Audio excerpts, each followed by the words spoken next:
Hello दोस्तों, स्वागत आप सभी का एक बार फिर से मेरे इस एससीआई एजुकेशन ऑनलाइन प्लेटफॉर्म में।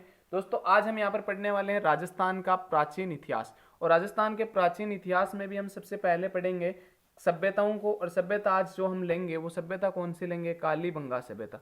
तो देखिए स्टार्ट करते हैं हम अपनी कालीबंगा सभ्यता को। तो सबसे पहले हम कालीबंगा सभ्यता। अब देखो ये कालीबंगा सभ्यता है, इस सभ्यता से इस कालीबंगा जो सभ्यता ये है कहाँ, यानी किस जिले में है? तो ये जिला कौन सा लगता है? हनुमानगढ़। कौन सा जिला? हनुमानगढ़ जिले में है। बात करूं कि आप सबको पता है कि कोई भी जो सभ्यता होती है वो किसी नदी घाटी के किनारे विकसित हुई है। तो ये कौन सी नदी घाटी के किनारे विकसित हुई है? तो ये कौन सी नदी घाटी के किनारे विकसित हुई है? तो इस नदी घाटी की जो ये जिस नदी घाटी के किनारे विकसित हुई है उस नदी का क्या नाम है? उसका नाम है सरस्वती। सरस्वती नदी बोलो। उसे हम बोलते हैं द्वेष नदी, द्वेषवती। उसे ही हम बोलते हैं नट नदी, उसे ही हम बोलते हैं घग्गर नदी। अब देखो इसका वर्तमान में जो नाम है वो क्या नाम है? घग्गर नदी है। अब इसको घग्गर क्यों कहा जाता है? क्योंकि इसका जो बाढ़ के समय जो पानी है वो हर घर तक पहुंच जाता है, इसलिए इसको क्या कहा जाता है? घग्गर नदी कहा जाता है। अब देखो इस शब्द जो कालीबंगा शब्द है, इस शब्द का अर्थ क्या है? ये जो कालीबंगा शब्द है इस शब्द का अर्थ है काले रंग की चूड़ियां। क्या होता है? काले रंग की चूड़ियां। आई क्या बात समझ में इतनी? तो अब देखो अगर बात करें कि इस कालीबंगा शब्द जो है ये किस भाषा का शब्द है, तो ये किस भाषा का शब्द है भाई? ये जिस भाषा का शब्द है, अगर भाषा की मैं बात करूं किस भाषा का शब्द है, तो ये किस भाषा का शब्द है? सिंधी भाषा का शब्द है। किस भाषा का शब्द है? ये सिंधी भाषा का शब्द है। इतनी बात तो आई।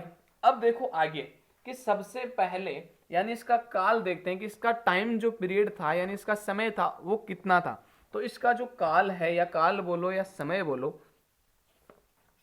कि आप इसका काल या समय, तो इसका जो समय है वो समय कितना है भाई? कि कार्बन सी पद्धति के अनुसार। कौन सी पद्धति के अनुसार? कार्बन सी पद्धति के अनुसार।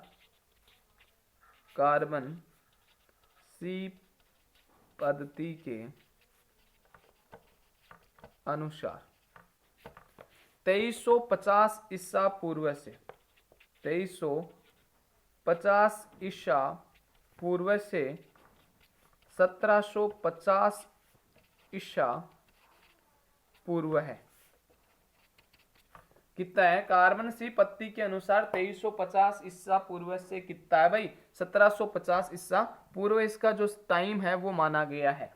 अब देखो इस कालीबंगा सभ्यता के बारे में सबसे पहले जानकारी किसने दी थी, यानी किसने सबसे पहले इस सभ्यता के बारे में बताया था? तो एक व्यक्ति आता है और उस व्यक्ति का नाम क्या है? लुईस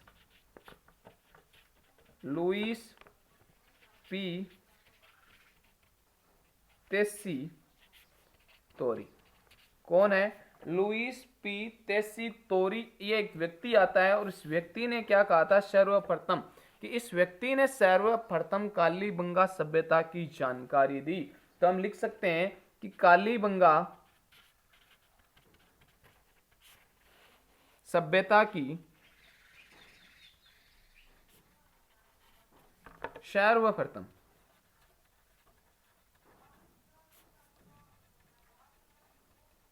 जानकारी दी।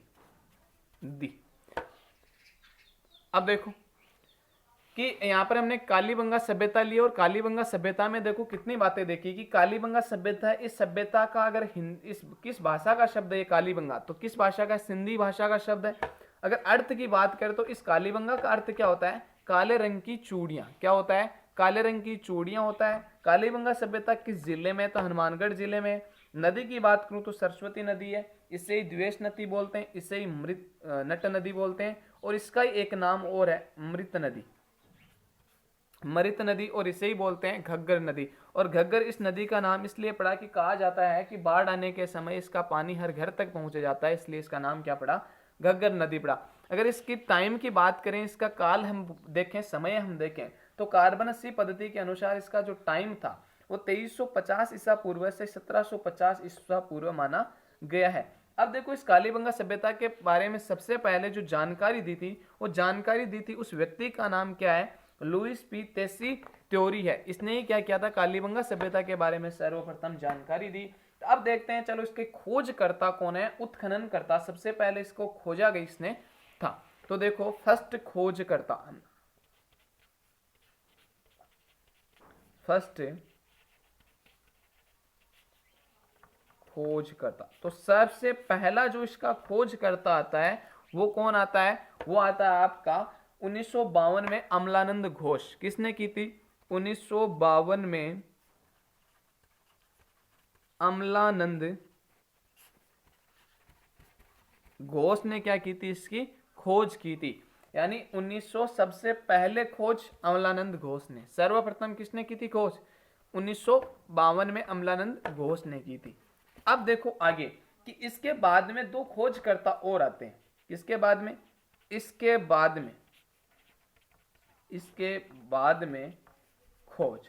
तो इसके बाद में जो खोज होती है वो कब होती है, तो वो होती है 1961 से 1969 के बीच में होती है। और दो व्यक्ति आते हैं, उन व्यक्तियों का नाम क्या है कि 1961 से 1969 में होती है, और दो व्यक्ति आते हैं, उन व्यक्तियों का नाम देखो क्या है कि पहला का तो नाम था ब्रिजवासी लाल। कौन सा था, ब्रिजवासी लाल, जिसको आप शॉर्ट में इस प्रकार से भी बोल सकते हो, बीवी लाल। और दूसरा जो आता है उसका नाम है बालकृष्ण थापर। क्या नाम है, बालकृष्ण थापर। ये जो व्यक्ति आते हैं इसको आप शॉर्ट में बोल सकते हो बीके थापर। इन्होंने क्या थी, इस अमलानंद घोष के बाद में क्या की थी, इसने खोज की थी। और अमलानंद घोष ने सबसे पहले खोज कब की थी, 1952 में की थी। और अमलानंद घोष के बाद में दो व्यक्ति और आते हैं जो खोज का कार्य कब करते हैं, 1961 से 1969 के बीच में करते हैं। और जो व्यक्ति आते हैं उन व्यक्तियों में कौन कौन से थे भाई, ब्रिजवासी लाल, और दूसरा कौन सा था, बालकृष्ण थापर था। अब देखो इस कालीबंगा सभ्यता को और कौन सी सभ्यता का मतलब माना जाता है, कौन सी सभ्यता के बारे में इसको बोला जाता है, तो ये कालीबंगा जो सभ्यता है इसको कांस्य युगीन सभ्यता है। ये कौन सी सभ्यता है, कांस्य युगीन सभ्यता। जो ये कालीबंगा सभ्यता है, कालीबंगा सभ्यता, कौन सी सभ्यता बोला जाता है इसको, कांस्य युगीन सभ्यता है, कांस्य युगीन सभ्यता है। एक और आता है ना, वैसे कि मान लीजिए ये सभ्यता नगरीय सभ्यता है, ग्रामीण सभ्यता है। तो यह जो सभ्यता है ना आपकी कालीबंगा सभ्यता, ये कालीबंगा जो सभ्यता है वो कौन सी सभ्यता है, ये आती है आपकी नगरीय सभ्यता। कौन सी सभ्यता आती है, ये आती है आपकी नगरीय सभ्यता। कौन सी सभ्यता है, ये एक नगरीय सभ्यता है, नगरीय सभ्यता। क्योंकि सबसे पहले जो नगरों के प्रमाण मिले, प्राचीनतम नगरों के प्रमाण मिले, वो इसी सभ्यता से मिले हैं। इसलिए इस सभ्यता को किस नाम से जाना जाता है, नगरीय सभ्यता के नाम से जाना जाता है। अब देखो इसकी एक और विशेषता क्या है कि इसकी एक विशेषता यह है कि भारत का ये क्या था, प्रथम पुरातत्व स्थल है जिसका उत्खनन स्वतंत्रता के बाद किया गया।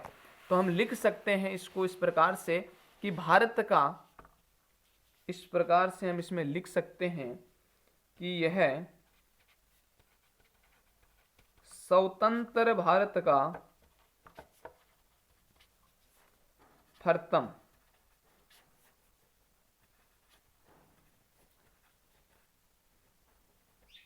पुरातात्विक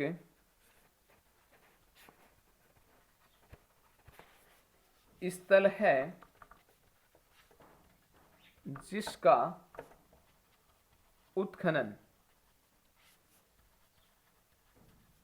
स्वतंत्रता के बाद किया गया। भाई यहां पर देखो अमलानंद घोष ने सबसे पहले इसकी खोज की थी 1952 में, तो 1952 में इसकी खोज की थी। जबकि हमारा देश तो आज़ाद कब हो गया था, 1947 को भी हो गया था। देश आज़ाद कब हुआ था, 1947 को हो गया था। तो यहाँ पर जो ये है कह सकते हैं कि यह भारत स्वतंत्र भारत का प्रथम पुरातात्विक स्थल है जिसका उत्खनन करता या स्वतंत्रता के बाद किया गया था। समझ गए। अब देखो आगे क्या है कि आगे पढ़ते हैं कि इसके विशेषता, और विशेषता पढ़ने से पहले एक चीज और बताता हूं कि हनुमानगढ़ है, हनुमानगढ़ में एक चीज ध्यान में रखना, एक सभ्यता और आती है जिसका नाम है पीलीबंगा। कौन सी सभ्यता है, पीलीबंगा सभ्यता। कहां पर है, हनुमानगढ़ में। इसकी 2-4 पॉइंट है वो भी आप समझेंगे बाद में। एक और समझना है कि एक पीलीबंगा कालीबंगा जो संग्रहालय, ये भी कहां बनाया गया, हनुमानगढ़ में बनाया गया। कौन सा संग्रहालय, कालीबंगा। ये जो कालीबंगा संग्रहालय है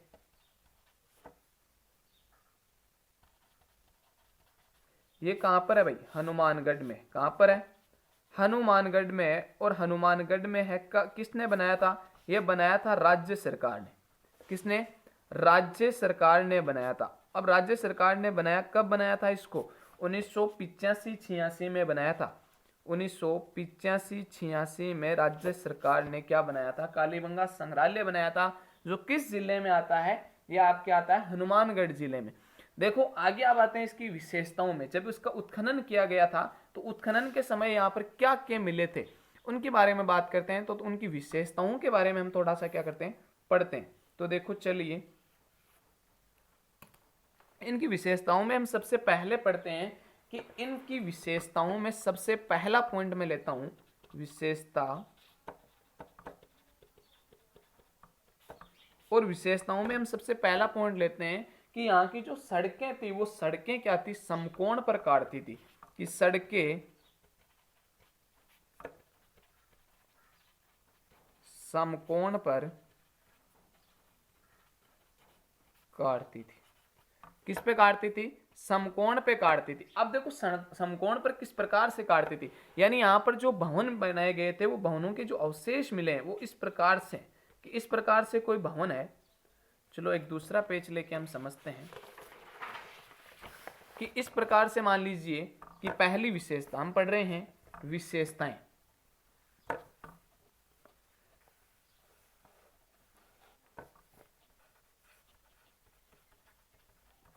विशेषताएं। अब विशेषताओं में जो सबसे पहली जो विशेषता आती है वो सबसे पहली विशेषता कौन सी आती है कि सड़कें समकोण पर काटती है। अब सड़कें जो समकोण पर काटती है तो इससे पता कैसे चलता है कि सड़कें समकोण पर। देखो कि यहां पर क्या थे, जो भवन बनाए गए थे, यहां पर जो भवन मिले हैं वो भवन इस प्रकार से बनाए गए थे। अब ये जो भवन है ये इस प्रकार से क्या बनाए हुए थे, भवन बनाए हुए थे। और जो सड़कें हैं वो सड़कें इस प्रकार से जाती है, इस प्रकार से यहाँ पर क्या मिली है, सड़कें। और वो सड़कें एक दूसरे के समकोण पर काटती है। और फिर से बाद में भवन किस प्रकार से वापस यहाँ पर इस प्रकार से भवन बने हैं, उनके अवशेष मिले। तो इस प्रकार से फिर से यहाँ पर क्या मिलते हैं, भवन है। तो अब देखो ये जो इसके बारे में एक चीज ये भी दिखना कि जो भवन है तो ये भवन बनाने की जो पद्धति है, इस पद्धति को क्या कहा जाता है, कि जो भवन बनाने की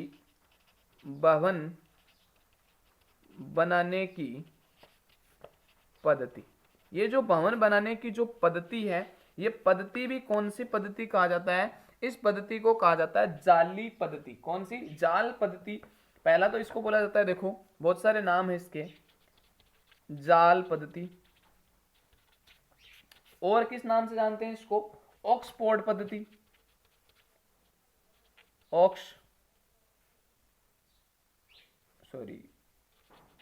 ऑक्सफोर्ड पद्धति।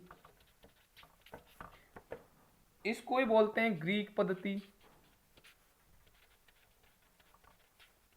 और इसे ही बोलते हैं चेम्सफोर्ड पद्धति। चेम्सफोर्ड पद्धति। देखो जो भवन बनाने की जो पद्धति है उस पद्धति को क्या नाम से बोला जाता है, जाल पद्धति भी बोला जाता है। इसी पद्धति को जाल पद्धति, इसी को ऑक्सफोर्ड पद्धति, इसी को ग्रीक पद्धति, इसी को क्या बोला जाता है, चेम्सफोर्ड पद्धति बोला जाता है। क्योंकि देखो भाई इस प्रकार से जो भवन बन रहा है, जाल की संरचना बन रही है, तो इसको जाल पद्धति, और इसी के सारे ये क्या है, उपनाम है बाकी। तो इतनी बात तो आ गई समझ में। अब देखो आगे कि यहाँ पर जो भवन मिले हैं, वो भवन बने हुए थे, वो कौन सी, यानी ईंटों का प्रयोग, पक्की ईंटों का प्रयोग किया गया था या कच्ची ईंटों का। तो यहाँ के जो भवन मिले हैं वो कच्ची ईंटों के, कच्ची ईंटों से निर्मित थे। क्या थे भाई, कच्ची ईंटों से क्या थे, यहाँ पर निर्मित थे। अगर पूछे कि ईंटों की साइज, कई बार ईंटों की साइज पूछता है कि जो ईंटें हैं, इन ईंटों की साइज कितनी थी, तो इन ईंटों की जो आकार था, वो आकार कितना था, 30 इंटू 15 इंटू 7.5। देखो याद रखना कितना आसान है, 30 का आधा 15, 15 का आधा 7.5 होता है, तो ये आराम से याद रह जाएगा। उसके बाद में देखो यहाँ की जो नालियां बनी हुई थी, जो नालियां थी, वो नालियां कैसी बनी हुई थी, तो यहाँ की जो नालियां थी, जो नालियां बनी हुई थी, वो नालियां कैसी बनी हुई थी, तो वो नालियां लकड़ी की बनी हुई थी। किसकी बनी हुई थी वो लानियां, जो नालियां थी वो नालियां लकड़ी की बनी हुई थी। लकड़ी बोलो या आप कास्ट भी बोलते हो, लकड़ी या कास्ट की बनी हुई जो नालियां थी वो किस सभ्यता में मिली है, तो ये आपको मिली है कालीबंगा सभ्यता में। उसके बाद में एक देखो यहाँ पर कि एक विशेषता कि ये जो मकान थे, इन मकानों के जो दरवाजे थे, वो दरवाजे कहाँ खुलते थे भाई, पीछे की ओर खुलते थे, यानी आगे की ओर ना खुलकर कहाँ खुलते थे, पीछे की ओर। भवनों के आप इस प्रकार से लिख सकते हो, भवनों के, भवनों या मकानों के, या मकान के दरवाजे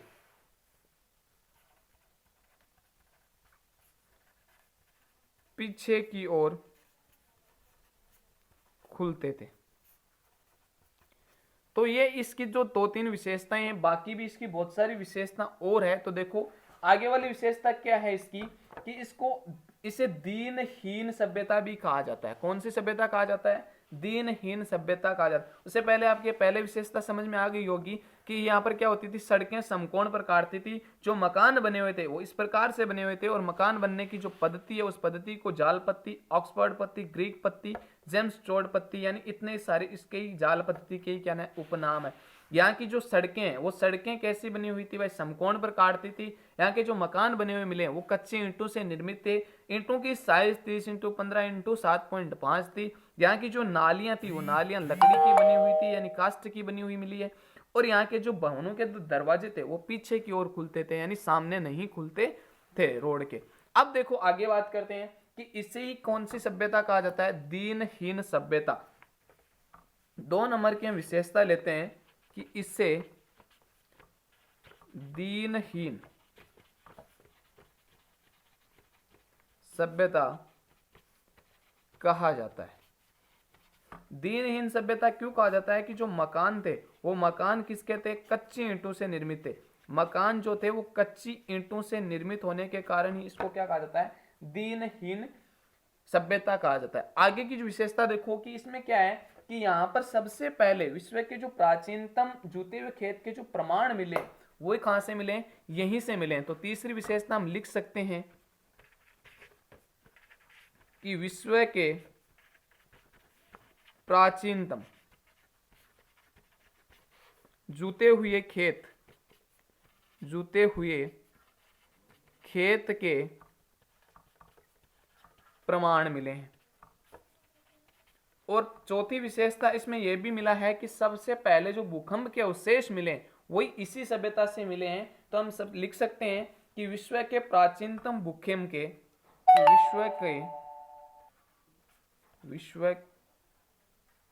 विश्व में प्राचीनतम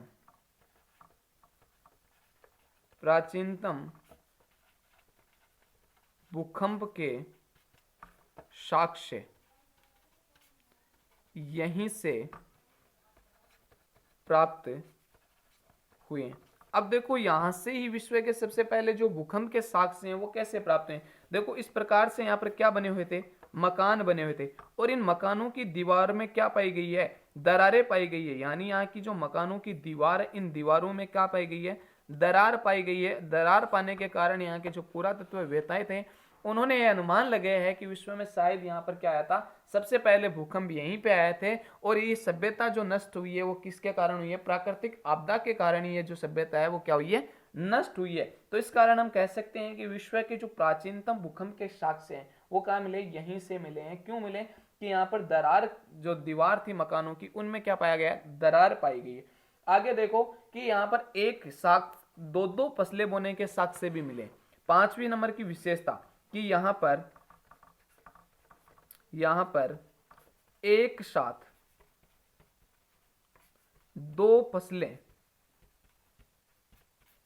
बोने के